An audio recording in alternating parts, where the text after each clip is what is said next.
Welcome, everyone, back to the Divine Feminine Healers podcast. I am super excited to have Alea Lovely on the podcast today. Thank you so much for being here. Thank you for having me. So excited to talk to you. So, a question that I ask every person who comes on the podcast, just because I think it's so fascinating seeing how the Divine Feminine expresses herself so uniquely in each person. I would love to hear, how do you connect with the Divine Feminine? I would say that for myself, like these days, I'm defining the divine feminine differently because I always say that the divine feminine is inward directed energy and like how I'm letting myself receive things. And so if I ever find that I'm in like a hyper vigilant mood or I'm just so action oriented or I have to get this done or get that done, I even noticed it this past week that like my anxiety really starts to kick up because it's not in alignment with like the vibration that my body actually wants to be in. And so I always return to my bathtub. Mm. My bathtub is a great quiet space that I light with candles and I put some crystals up and Epsom salt is my favorite grounding tool. And I allow myself to just relax and sit back and tell myself, okay, I don't need to be doing anything right now. Like me sitting and resting is creating, which is still an action, but it's a divine feminine action that allows me to receive that inspiration and that connection to my spiritual side, spiritual self, whatever you want to call it. And that's how I connect to myself. Like to me, the divine feminine, if I were defining that for myself, is me.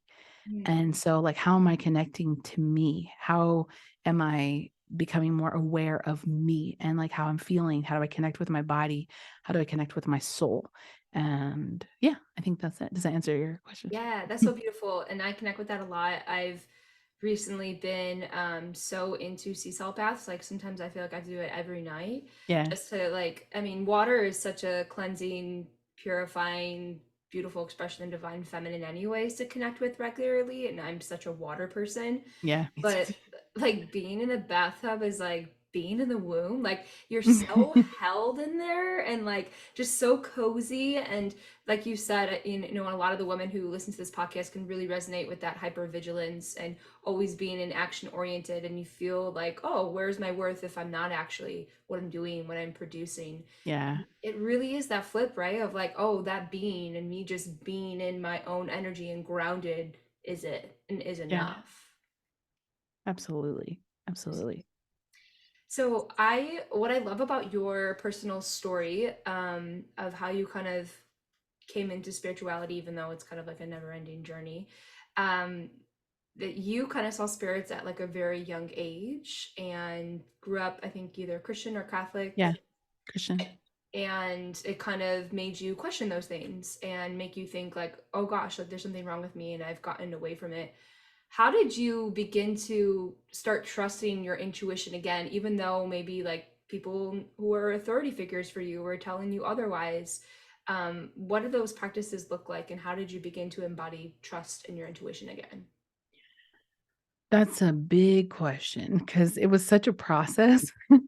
Mhm. It came through actually when I moved to New York and I was in the middle of like trying to consider whether or not I was going to stay in my marriage at the time. And I had this partner who was very emotionally abusive and very like gaslighty. And so when I did have intuition, things come up. We had a lot of weird stuff that would happen in our house. I remember one time we were sitting at my desk and like a can just like this, like a LaCroix can or something, just like slid across the desk and like kind of jumped off like someone hit it. And we both saw it. We were like, whoa. My dog would always like go and stand at the bottom of the stairs and look up. And then I'd hear like footsteps upstairs. There's all kinds of weird stuff that would happen in the house. And I would, it's not like I needed to trust my intuition to know that like something was going on. It was very physical and very loud.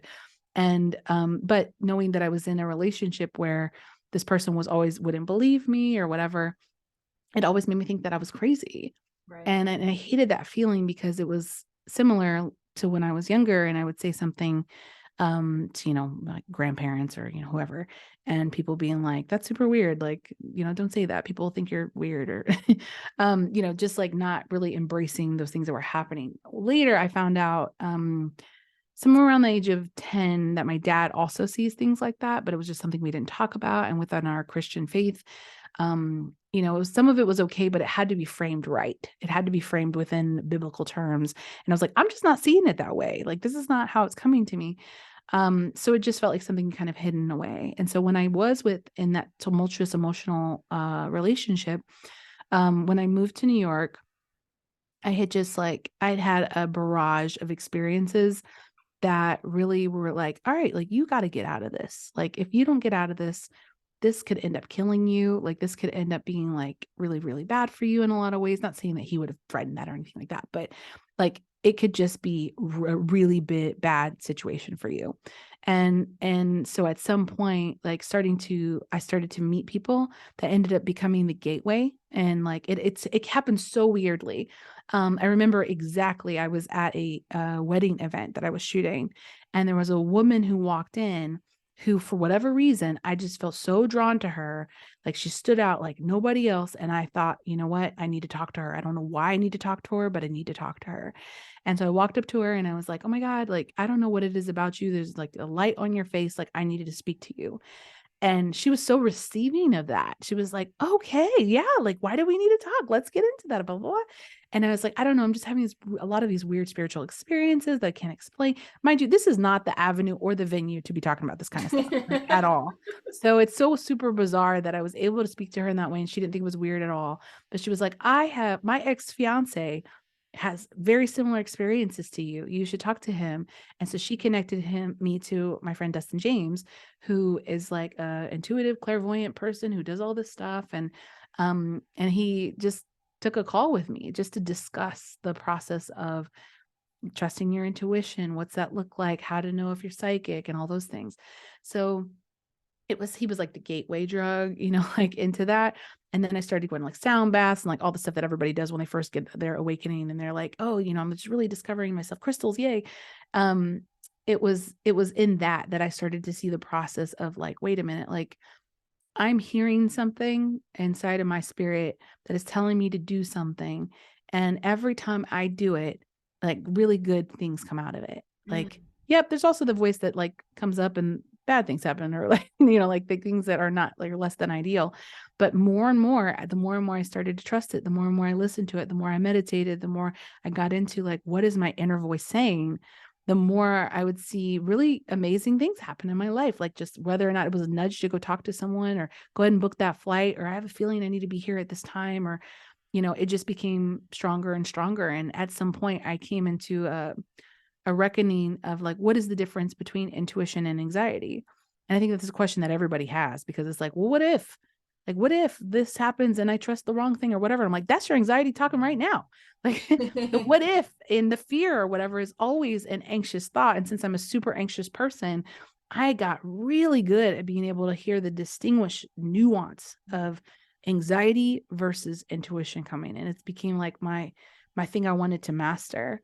And so now I know distinctly what my anxiety sounds like. And even though it can still throw me off, I'm not like that much of a master. Um, it is it is something I can at least have the awareness around to question and go, like, is this my anxiety talking, or is this my intuition? Like, what does my intuition sound like? My intuition sounds like loving kindness. It sounds like your granny tapping you on the shoulder and being like, baby, hey, what do you need? Oh, maybe that, it's something so soft and like unobtrusive that like anxiety is like diametrically opposed. It's so intrusive, it's so pushy, it's so like in your face. And I think that the only confusion that it could be is if your intuition is trying to save you from something dangerous in the moment, that it would be that loud. But even then, it's not like I'm posing you with a question to consider all the facets of the fears and the things that happen. It's usually like, don't fucking do that. Like, it's just like a right in your face, kind of thing. So, sorry, can we curse on this podcast? yeah, yeah, yeah, Okay, sorry. yeah. Sorry, it's a good meeting. Um, anyway, so I just became in love with discovering like, how does my intuition speak to me versus when it doesn't. And even like the title of my podcast, spiritual shit, was an intuitive thing. I just heard it audibly, to the point like when you start really doing that, it becomes one of your strongest clairs. Like, you just become really like in tune with that. And I don't think it's really anything that can be taken away. Like, I was a very intuitive child.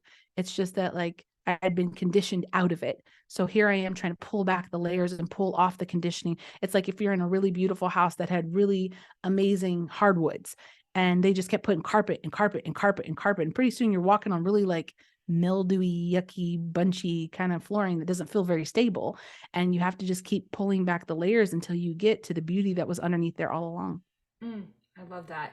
It's so true. It's once you begin to go on your own path and just try it out. And I always say too, like your doubt will show you the way anyways, because it's going to show you, hey, that actually didn't work for me anymore when I tried Yeah. someone else's path or what someone else is saying. And sometimes, we have to learn the hard way that way. But that just, I feel like, strengthens your trust and your intuition and learning what that voice sounds like even more.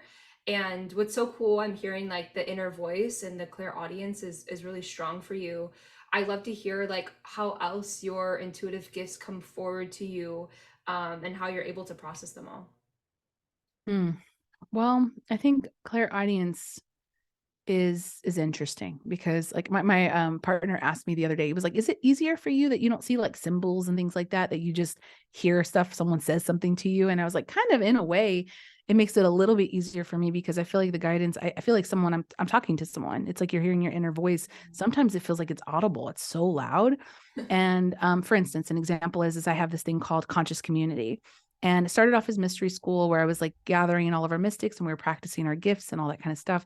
But instead, I got a message that I was like, I need to change it and make it a bit more open for people who are just discovering spirituality, not people who are just trying to learn more about their practitioner type gifts. Like I want to learn how to read cards and stuff like that. So I opened it up that way, but then I got this message so smack dab in the middle of my forehead that said, you need to make it free. Mm, And I was like, oh, this is difficult because this is like my primary income, like have my membership paywall kind of thing or whatever is how I pay for my shit. It's how I pay for my bills. We've got 3 kids, like it's a lot to do. And I just kept getting this pressing, you need to make it free. And I'm like, this is not in alignment with my fears. mm, Like, oh, how am I going to pay for this? How am I going to pay for that? How are we going to do this? Like we have all these plans coming up. If I do this, this is going to literally cut my income in half. mm, So how are we going to do this?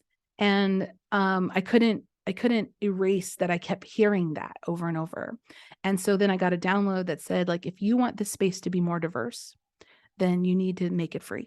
Like that doesn't mean that there can't be tiers and other things that you can do to expand it, but if you want the kind of people that need access to this, then you need to make it free. And so then it became more of a missional thing. Like, okay, well, like given our current state of economy and what it is and like what the type of community people need and what they need, like I am a community builder in this space. And if I believe in my mission, which is like grounding spirituality, allowing people to come in, giving access to those marginalized voices and so on, then I need to take down the barrier to entry to allow people to come in so that they can find healing, they can find community, they can find their gifts and so on. So then like mortgage payment was coming up and like I'm being super transparent right here. I love it. Like income and bills and everything. And I was like, how in the world are we going to do this? And like somehow the money just ends up in my account. Like it's just like, oh, extra readings got booked, or it came from other spaces, or so and so was like, oh, I just want to give you this donation this week or whatever. And it reminded me of a place that had been in years ago where I had so much scarcity around money. And it's like, I always knew that healing is not linear. Like once you jump a hurdle, you're not done with that hurdle. Like it's like, let's master the hurdle. Let's raise it a little bit. Let's try this. Let's try that. Like you're going to see this hurdle again. It'll be in different form so you can master this gift. And I know that for me, a lifelong lesson has always been scarcity and fear around money because of the way that I grew up. Like I didn't have access. Like we grew up super poor. Then we switched schools and I was the only Black kid in a white school where people were saying this, that, and the other. Like it was it was the fear of being ostracized and not having enough. And I thought I need to give community. My greatest wound is my greatest gift here. So my intuition telling me like, hey, this is something that you need to do because I don't have the foresight to know the benefit that that's going to bring me later. Like we'll see in a year or something what it does and what it turns into and how it transforms. But something really cool that happened the other day is like I'm in the middle of making a new deck, like my own deck, my own reading oracles deck, and I'm super excited about it. And I said in my mind, I want to sign with Hay House. Like, I really want to sign with Hay House. Like, I don't know why. Like, I've always saw in my head that that was who I was going to sign with. And then while I'm making the deck, there was this literary agent that I'd spoken to casually maybe a year ago who messages me that day. Like, hey, are you working on a deck or a book? I'd love to hear it. I'd love to be interested. Let's see how we can connect you. And I'm like, ooh, she's like 2 steps away from Hay House. Like, she'd be interested to help me, blah, blah, blah. And then the morning that we got some of the first cards done, I get a DM on Instagram from someone who is an associate publisher at Hay House Wow. saying, hey, we're really interested in collaborating. You're interested in doing anything for us or whatever. And I'm like, yes, you're right on time. Thank you. Like, okay. So like I still don't know if anything is going to come out of that. This is not a promise or a guarantee, but it showed me how powerful I am when I trust my intuition, that other opportunities will come. Other things will come in and fill in the gap if I don't think and lead with that fear-based anxiety mind. So to answer your question, how do the gifts come in and how do I process them all? When it comes in, I have learned to trust that significantly, even if I can't see what the outcome is yet. To me, I believe that the universe rewards faith. Mm, And I say that cautiously because when we think about, I was raised in a Christian background where things are very dogmatic. You have to have faith. You have to do something without seeing and blah, blah, blah. And God will blah, blah, blah. I don't believe in that. What I believe in is that my inner wisdom, my higher knowing, my higher self knows something that I don't know and I can't see yet. And if I can get more in tune with that voice, not my external world, not with the world, like, oh, the economy is crashing or whatever. Bleh. I don't need to pay attention to any of that. If I can get so in tune and have a deep, deep relationship with processing that inner wisdom and inner intuition, I can't go wrong. I mm, can't fuck up. I can't mess up. I will always have my lessons, but I will process them through me being in alignment with myself at all times. And like, so for instance, I used to be in a relationship that was not in alignment with self. It was always telling me you're wrong or you don't know anything or you're crazy or whatever. And I had all this external output telling me because we're always looking for further outward validation, right? We're right. always looking for someone else to confirm something that we think that we know. And so even when I was talking to my partner, I was like, I think I should make it free. I'm not sure. Like, I'm afraid, blah, blah, blah. He's like, you're doing what? Like, and like, thankfully, my partner has seen me in this like intuition spring and how it can kind of turn out. He's like, I trust you. Like, I trust you. Like, what you say goes. Like, I bet it's a good idea. It's okay. But all that to say, like, it can be at times overwhelming because you're not sure what to do with the information. For myself, it's been such a journey on being able to process that because I do also see like visually things as well, and I get pictures and stuff, and it comes out most like when I'm doing oracle readings and channeling. But it is literally nothing mystical about it. It's literally just listening to yourself. Like Totally. you process it because it's like it's coming from you, it's coming from inside of you. And if even if there's a voice that's not as pleasing or whatever, you're going to figure it out. Like you may have like you said, a doubt voice that comes in and you follow it and go, oh my God, I can't trust my intuition because this doubt thing led me astray. No, it told you what that voice sounds like Right. when you follow it, what happens. If it sounds like this, it's the distinction and understanding and knowing. It's like if you had a friend that like someone you didn't know very well or whatever, and you get in a relationship with them and then they show you who they really are. And you're like, oh man, I invested all that time. I did all this and blah, blah, blah. And they turned out to be this horrible person. And it's like, that wasn't your mistake. For sure. Like you learn that this is the type of behavior that doesn't align with you. So it's taught you in a way. And a lot of times, unfortunately, in our society, we never see pain as our teacher.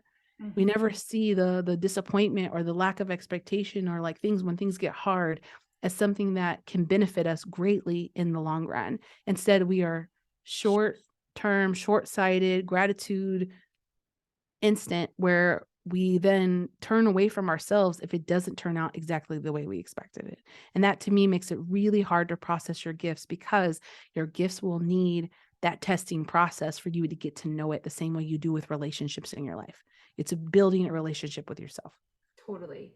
I love all these aspects of trust that you're bringing in because honestly, like the work that I do, especially with the women in my community, like that's what I feel like it really comes down to. And I'm hearing, like, I want to pull away a lot of golden nuggets that you had from there. Like, in order to trust, there has to be like a certain level of surrender, especially of trusting into the unknown. Because, like you said, like you Mhm. can only see a certain amount in front of you, and you're Mhm. not supposed to have the bigger picture there. And that's what makes it such a leap of faith or a risk that you're taking, is because you're trusting that it's going to work out in whatever way that it needs to, not exactly the way that you may have pictured it was going to, but you trust that you will be taken care of. And it's Yeah. so important that you're aware of what your core wound is, because that's where you can be like, oh, that's how I know, because this is coming up again. Even though it caught me off guard yet again, it wore a different costume, and I'm like, oh man, I can't see it Hi, with I know you. like so well. But Yeah. like I love that moment. You're like, oh my god, here it is again. It's the same damn thing, and it's so important to get behind that. And the last thing too, I think, is like really trusting those desires. Like if it's coming from within you and you have a desire of wanting to create it and having to come into full bloom, like trusting that that core desire is meant to happen, but maybe not necessarily like the whole green grass, blue sky, how you may initially had envisioned it in the first place. Exactly. Exactly.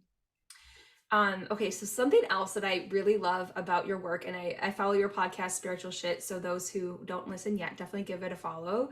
I love that you talk about connecting with guides and, maybe aliens too. I want to hear your thoughts on like, is there a difference? Like, who are we connecting with? Obviously, we know the voices of our ancestors and can connect with them in a very specific way. But how do we really distinguish? Do we need to distinguish between guides, angels, and aliens? No. In short, um, I don't know. Like I think like it's really novel when we sit and try to dissect what we don't understand. Mhm. And I think it's beautiful, it's fun, it's exciting to think about like connecting with external entities. But at the same time, it's like if the information is coming in and there's assistance, then it really doesn't matter who's doing it, who's giving it, or whatever. Like, you have these people that are like, oh, I'm a star seed this and I'm this and blah, blah, blah. And it's like, yeah, but ultimately you're a human. Right. So like you're living the human experience. You chose to be here. You anchor yourself in that identity. And so in that way, like we do have, I know that I have guides that help. And like there are people that come in that I'm just like, I don't know who you are. I don't know what you are, but you're giving me this information. Like, cool, thank you. So you're being assisted. And in that way, for me, it doesn't actually matter. Like for some people it does, and that's okay. Like, but personally, I haven't seen that that actually adds any value to what they're saying, how they're communicating, if they're helping. And so what's interesting, my partner had this like thought and he's like, I don't know if I really want the attention of interdimensional beings. And I was like, what do you mean? He's like, I just feel like if they're talking to us and they're connecting with us, then they might have ulterior motives, like maybe that they have some lesson to complete or whatever. Maybe they are assisting and they're benevolent. They're not malicious, but they have a motive if they're coming and paying attention to us. If I'm going out to help an ant, like what is the point of that? And I'm like, you don't know that humans aren't like higher on the pedestal just because we can't see beyond that. We don't know what our ethereal information is doing or whatever. Maybe we're the apex of all the groups of interdimensionals. I don't know. But all that to say, I don't think so, given our world and the state that it's in. I don't think so at all. But if that be the case, like I think that sometimes we get really caught up on trying to decipher what it is instead of how it feels. Mm. And I think that how it feels, like when you get information from something that isn't of light, like at least I do. I know that I'm like, nope, get out of my house. Like there is a spirit, something in our house currently that is, I wouldn't say it's malevolent or benevolent. It's just there. And it's like, waking my kid up at night and doing weird stuff and like opening gates and like whatever. And I'm like, that's super annoying. And I don't need to know if you used to live in this house, if you're an angel, if you're an alien or whatever, cut it out. So ultimately, like, how does it make you feel to connect with that? I know that when I was in New York, I had an experience that I can't explain very well. I can't tell if I saw it in my third eye or if I saw it physically because it was so very real. But I had what looked like the biggest bird I have ever seen kind of step into my bedroom and scared the shit out of me. Like I absolutely scared. I was like in this place where I was like so seeking. I was like, I'm so ready for this novel experience to come back. I used to see and I used to be able to hear in this way before I was like 12 or whatever. But I'm like, I'm ready to see it. I'm ready to see it. And I kind of like turned over my shoulder and got like a glimpse of like what looked like someone peeking in, like, hey, is it okay? And I like lost my shit. I'm like, no, no, no, not ready. I'm not ready. I'm not ready. So because of that, like, I don't know if like, me being able to see is like the best thing for me.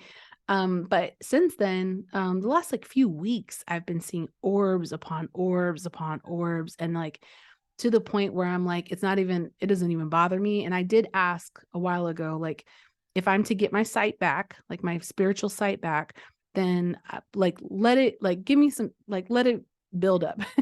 Let me Right. get really comfortable with seeing orbs and then shadows and then whatever. So that way I just saw one just now. So that way I'm not like freaking out when it does happen, you know. My daughter has these big puffs of like indigo light that pops around her, Wow. and like I don't know if she's an indigo child or whatever they call, like the ones that don't have any past lives and stuff like that. But I noticed it when she was like a week old. Like it was just like these big pops of light that look like small fireworks around her. So I did get my eyes checked just to make sure. And I was like, what if something's going on? You know, like what if it's like it could be a brain thing, it could be a wiring thing or whatever, but I only see them around her. So I thought like, well, if they're popping up, I should be seeing them everywhere, you know, like I just see them when she laughs really loud, when she's crying, she's really upset. I see them in the dark, like it can be pitch black dark and then poof, you know, just like flash of light. I'm trying to put her to sleep. When she laughs or gets really excited, the lights flicker. Mm. Like, it's just like stuff like that. I'm like, "Ooh, this is a type of energy, you know, like who am I dealing with here?" So I don't think it's as important for me to try to decipher like what kind of child she is. Is she a rainbow? Is she an indigo? Is she this? Is she that? It doesn't matter. She's my kid. She's a human, like I know as far as I know. And like in that, like how does it make me feel when these lights flicker and when this or whatever? To me, it just says like, wow, she's really powerful. She really affects the energy around her. We went to a farm, not a farm, we went to like this like forest cabin, like whatever, and they happen to have chickens and stuff on there on the property. And when she came around, they just flocked to her. Not Oh. me, not my husband, like not the other people who were around, like just like all of them just like lining up to be around her. And then we had this cat follow us home. We walked back to the cabin we were staying at, and the cat wouldn't leave, like just wouldn't leave. And I was like, y'all have a cat? And they're like, no, we don't have a cat. And I'm like, where did this cat come from? Like just staying at the window, like purring, pawing to be at her, or whatever. When she walked Mhm. away, it waited by the door. I came up and I was like, maybe it just likes to play with people. No, didn't give a crap about me. She came back to the window and she's going, cat, cat. And it Oh. just was like, it looked like it was just like had seen God. And Oh. so I'm like, she's going to end up being, you know, someone who's like with animals or nature or something like that. But you know, she's also a read on energy of people. Like there are certain people that I love, people that are in my life or whatever, that she's like, mm-mm, don't let them hug me. Don't let them touch me. Complete strangers should walk up to and hug. Totally fine. Or like other friends or whatever, but she's very picky about her energy. All that to say, like I've seen things in her room, like little orbs flying in her room or whatever. And I'm like, I can't tell who, what is in there, whether it be an alien, angel, like whatever, but how am I feeling when it's around? Like at times I feel like, oh, someone's watching over her. At times, again, this is like a question of intuition. At times I'm like, somebody's messing with her, like is attracted to her energy. Don't like that. I go in, I sage, I put the, you know, crystals, I speak over her or room or whatever, do our rituals. And like, I also know that that's also her journey. Like she's going to have her own journey with her spiritual life, and so I can't necessarily protect her with that, but just to say that, like, how does it make you feel? Like I think we sometimes spend a lot of time trying to figure out and decipher what's what. And like while that's fine, like, and it's okay, like especially if you're like me, a researcher who just loves information, but at the end of the day, like we really can't know. Like, we really can't know, even if we wanted to. We don't know if we're living in a simulation. We don't know if this is actually Earth school. We don't know except by what we're feeling when we're interacting with that information. And so everybody's going to have a different perspective on what that is to them because it is their experience in this world and what they're meant to learn. So everybody could be right while everybody is quote unquote wrong Mm. because it's their journey and what they're to experience, whether it be their angels, their guides, their, you know, ancestors, or if that's the right political party to align with, or if you're going to be a racist or not, or whatever. It's like, that's your journey according to the law of one, which I still use as a semi foundation for my belief system. It makes the most sense for me out of all the channeled works, that we're all one. So whether they be interdimensionals or not, like I'm still also well connected. I don't want to give my power away to any entity at all. Like I could be incredibly powerful and came into this body just to experience the human experience. So I don't want to offer that to some angel, alien, or guide, thinking that they have more. power and knowledge than I do. Definitely. And it pulls it back to that all of like embodiment. Like, okay, why was I giving this physical body? Yeah, exactly. How does this message actually feel in my physical body? How am I using this vessel, this tool, this instrument that I have so that I can really understand this line of communication? And it really is so subjective to your own experience. Like, I too, I see kind of these like flashes of purple lights for me. Mhm. And for me, that's specifically connecting with my guides, and they'll kind of, that's when they're sending me like a message or Yeah. something like that. And like, I know it feels more like a psychic energy, like no one else can see it, but it's Mhm. something that like I really trust, and something that Yeah. I'm learning to kind of like lean into.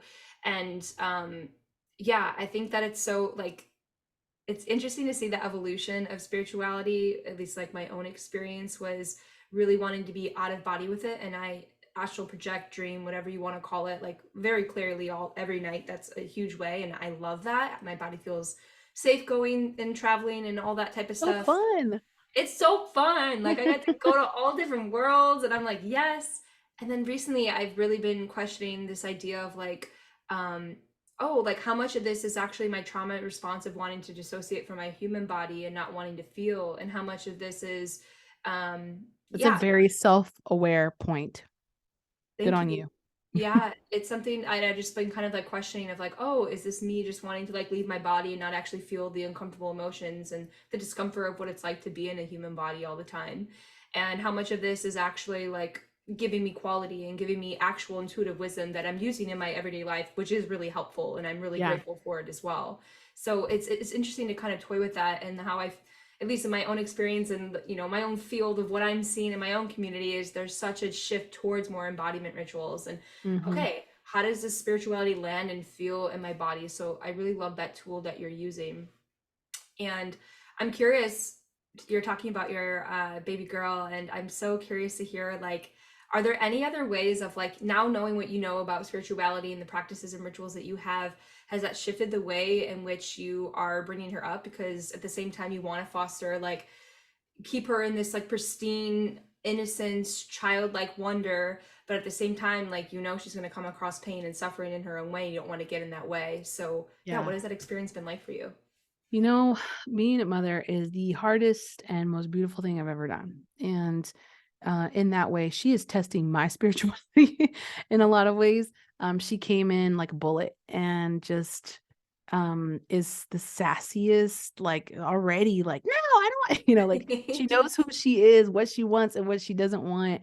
And I know that from a spiritual perspective, I don't want to take that from her.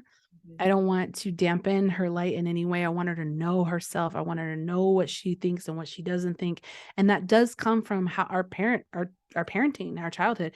We're not going to be perfect. Like we're always going to fuck our kid up in some way or another. But that's we don't want to take away from their karma either, like what they're here to learn. And so in that way, I do the best that I can to make sure. I mean, she's almost 2, like it's not like we've had like really deep talks about anything yet, but um I want to make sure that she feels safe, and acknowledging how she feels to foster a trust in her own intuition and what she's saying. So, for instance, if she falls down, I'm never one to say, "Oh, you're okay," because if she's not okay, I don't want her to learn that I'm telling her she's fine when she feels like she's not. So instead, we've just said, okay, we've acknowledged that or whatever. She's not like talking a lot. She's maybe like 100 something words, but she has started to say, I'm sad when she's upset, or when something's like the TV's not playing. I want to watch Miss Rachel. I'm sad, or like we're having to change her diaper and she doesn't want to change her diaper right now. I'm sad. And like, oh, okay, you're sad. Okay, I'm sorry. Like, let me give you a hug. Like, all right, we still have to do this thing. And her acknowledging her emotions at this age to me is like a gift, because in the middle of her screaming and tearing and crying or whatever, she goes, I'm sad. And I'm like, yeah, it's okay to be sad. And she stops crying. Like just to acknowledge that feeling, like this is how I'm feeling, how I'm feeling is enough for her to regulate her emotions almost, like which is super early to regulate. No kid can really regulate their emotions until they're like up into their, double digits. But I'm seeing that being able to give her the space to feel what she feels will give her the space to lean into her own intuition. When she's feeling something, she's like, something don't feel right or whatever, that she'll trust it. And to me, that's super important because it was such a journey to go back and have to uncover the hardwoods, as I said earlier, about my own intuition, because I was often taught that I'm wrong, or what you're thinking is not right, or that's not actually how things are, or, whatever, religious trauma, hashtag. um, so in that, I had a lot of like decision paralysis, didn't want to do it wrong, didn't want to upset anyone. And I just don't want her to have that. Like, I know that like being a parent and being someone who is very like type A, there's gonna be things that she's gonna get. And I'm not gonna be able to stop that from happening because of our dynamic. But I'm very, very aware of that in that way. And I'm actually trying to do a better job with that when it comes to my stepkids, because they came in, I came to be their stepmom at like 6 and 9, like they're already developing a lot of those things. They've already got a lot of that from their mother or their dad. And so it's like, it's harder even because it's like they're not my children. And even though I love them dearly and would give the world for them, like it's not the same. So in that, like, it's like how, because I don't have the same input in their life, the way that their mom does. And that's okay. Like I'm not trying to take that place, but as a authority figure in their life, someone else who cares about them, I'm more like a friend figure, an aunt or something, kind of more than I am their mom. And in that, like I can create good awareness around like, what are you feeling? How are you feeling? We have this little ESP game that I bought at the store. I found it or whatever. Zellner or Zeller or something. I don't know the author, but the game is basically a bunch of shapes and colors. And so you pull it and what am I thinking? Like, what is the card or whatever? And we test it. So every once in a while when they're there at dinner time or something like that, we pull the game out and then we test it. And almost, I would say like 9 out of 10 times, the kids will at least get one of them right, the shape or the color. And so without telling them, I'm trying to help you train your intuition, like I'm trying to help them trust themselves and let themselves feel what it feels like when it is right versus when it's wrong. So that way they can start to strengthen that as a skill, because I do think those children have a lot to peel back based on their mother had a lot of just a lot of trauma growing up and stuff that she's been having to sort through. And she's doing a lot better now, but they're maybe having a lot of imprint from that. So they're also learning too how to peel back those layers, how to get back to what it is that they are really feeling. Like the oldest, hmm, she very often says, like, what do you want me to draw? Like, what do you think I should draw? What do you think I should do this? Like, what color do you think should be my favorite? Mm, And I'm like, no, nobody should be telling you what your favorite color is. Like, what do you think? And trying to instill in her that it's okay for you to have your own mindset, your own mind, but she's so afraid of making a mistake that it paralyzes her own even desire. right. And so that's how, for me, it's changed the way that I'm parenting or trying to parent and trying to influence my children so that way they can trust themselves and not lean so hard on external influences. Because what's going to happen is when they get to school, or at least when Veda gets to school, like she's got her own mind. I wouldn't ever believe from where she's at right now that she's going to be a follower. Like if someone had told me like she was at school and she was doing what all the other girls do, I said, that's not my kid. Nope. She would be the one starting the trouble. She was the one, like she had the idea. Like she's the one who initiated spraying, painting the bathrooms or whatever the thing was, but she wasn't following somebody else into it based off of her personality today. And I want to keep that in her. Like so that way she can, when it comes to those big, deep, intuitive types of decisions, stuff like that, she trusts herself over anyone else. Totally. I think it so starts with emotions for sure. It's like really being able to trust and feel those emotions. Like if I think about where a lot of my conditionings and false beliefs really picked up from, it's those Yep. early childhood moments where I wasn't allowed to feel what I was Yep. meant to feel and blocking and numbing them out.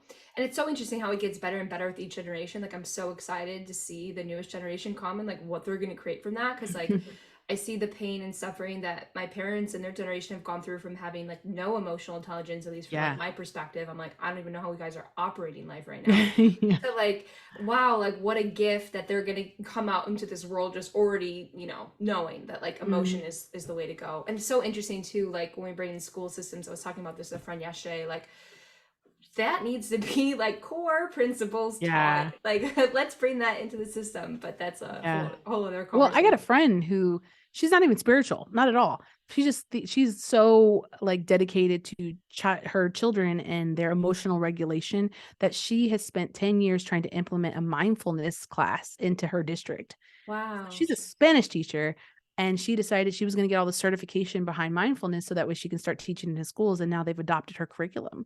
So So she's teaching other cool. teachers how to do it so they can put it in their schools and their classes to help children learn about their emotional state, learn about emotional regulation, learn about like what they're thinking, like what they're under, like mindset is going. Like it's incredible. So it's funny because it's like she's not even into this stuff. Like, like if anything, she's opposite of this stuff. But that's something that was important for her to bring to school, and it's happening on its own. Yeah, that's what's also really cool too. It's such a good point of like you don't have to be in the spirituality world to like bring someone there into there. It's like it's clicking, it's coming online a lot, and everyone's on their own journey with it, which is really Right. cool to see. Something I'm also really curious about because I know that you do readings, and what I love seeing, especially in my community, is I noticed that there's like themes that happen. I mean, related to astrology. We're all going through similar things, but I'm curious if there's any kind of like collective themes that have been coming up for your readings that you're noticing right now. Yeah. So what's really funny about doing the cards is that there is as many combinations in the cards as you have, there are stars in the sky. Like it is very improbable that you would be picking a lot of the same cards for different clients and seeing that there's kind of a theme going on within the communities. And I almost think that's how we orbit.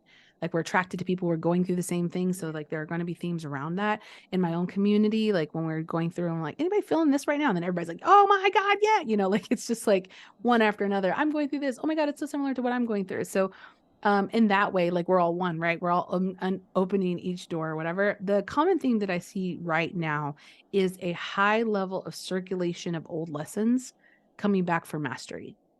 Mm, So very much to what I said earlier about like financial stress, things like that or whatever. I'm seeing people, it's not the same thing. It's just that like, what is going on that my life is getting hard in a way that it hasn't been in a really long time. And in that way, it's like recognizing the costume you said earlier.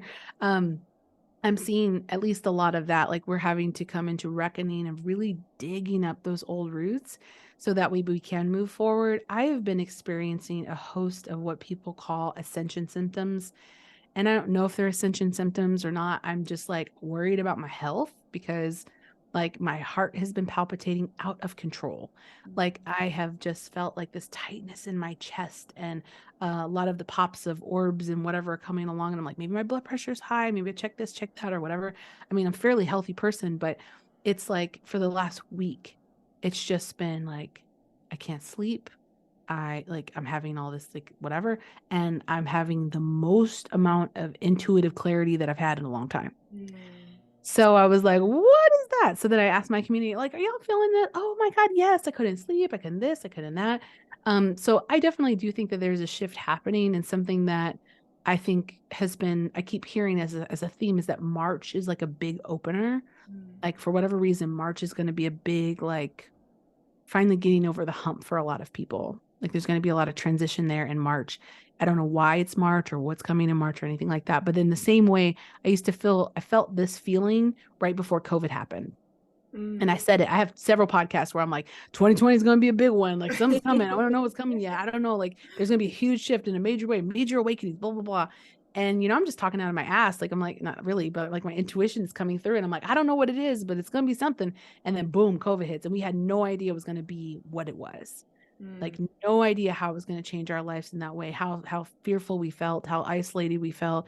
And like, what was interesting about that time period for me is that it was actually the easiest time of my life. mm, Like oddly, like you thought it was going to be the worst, and then suddenly it was like my business took off, my podcast took off, finances were good.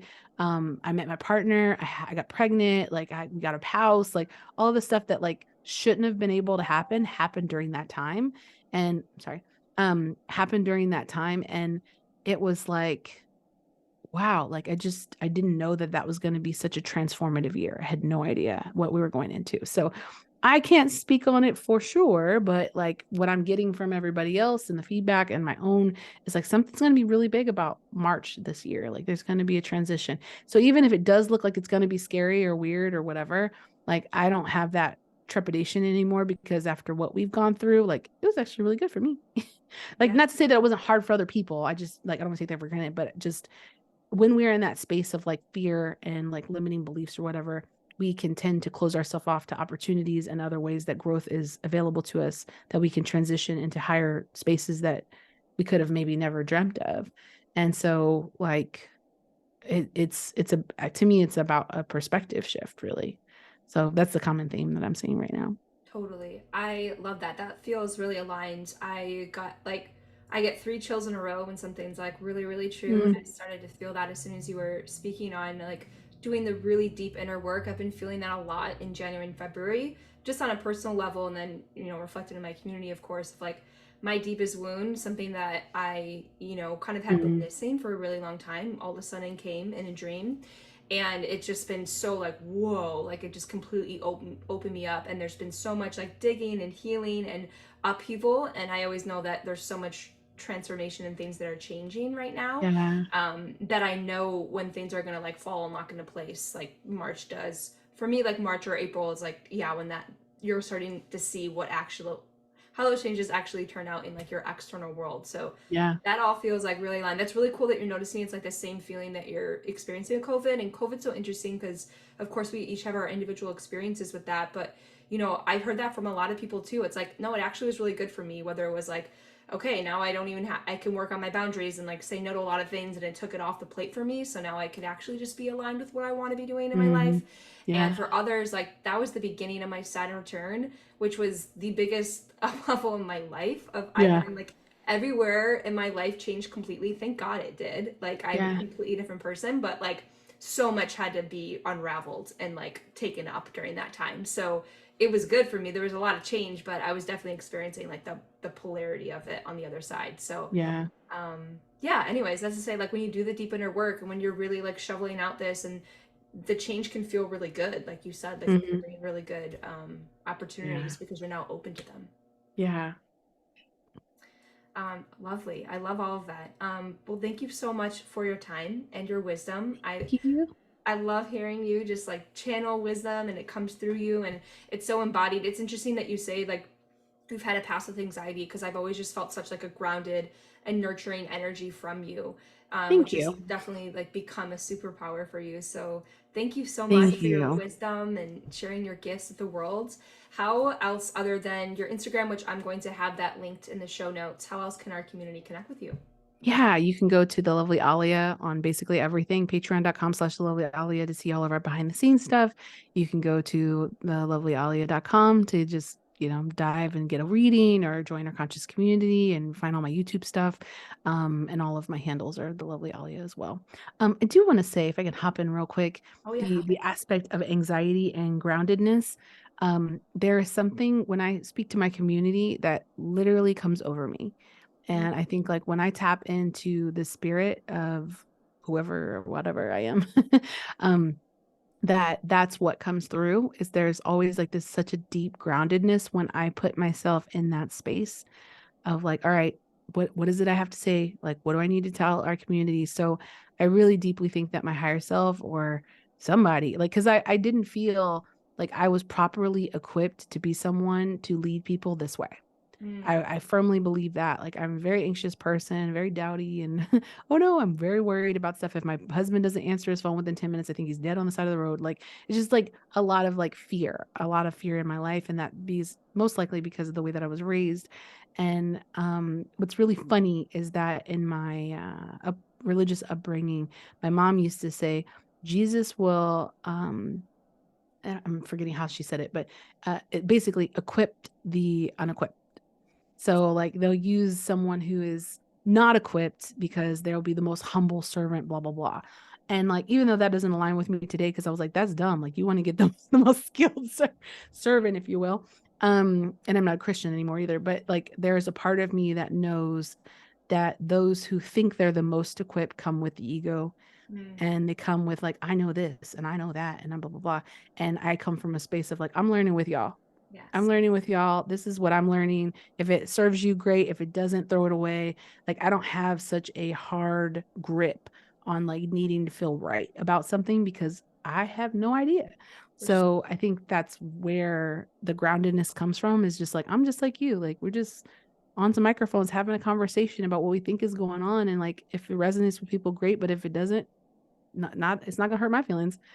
So Sure. Yeah, anyway, that's all I was gonna say. I love that. I love your realness, and it reminds me. One of my teachers from India said, like, if you ever come across like a guru teacher who like thinks that they know more, or like they're so serious and like rigid in their ways, like, and doesn't joke or like make you laugh, or like, I'm always like amazed at his ability to like interweave like his very Vedic, like high wisdom spiritual concepts with like pop culture, you know, and Yeah. like understanding like certain songs that come out, like it just brings the humanity in him so much. And I think it's so true and real. Like the moment you separate from your humanity and like get out of your body and, I don't know, pretend you're something else, it just, there's a disconnect, and it's like Yeah. giving away the power and all those things. So yeah, Yeah. I love your realness. Thank you. All right, everyone. Thank you so much for tuning in. I'll have all of that linked in the show notes so you can get some more of Alia's beautiful, beautiful wisdom. And we will see you next time. Bye, everyone.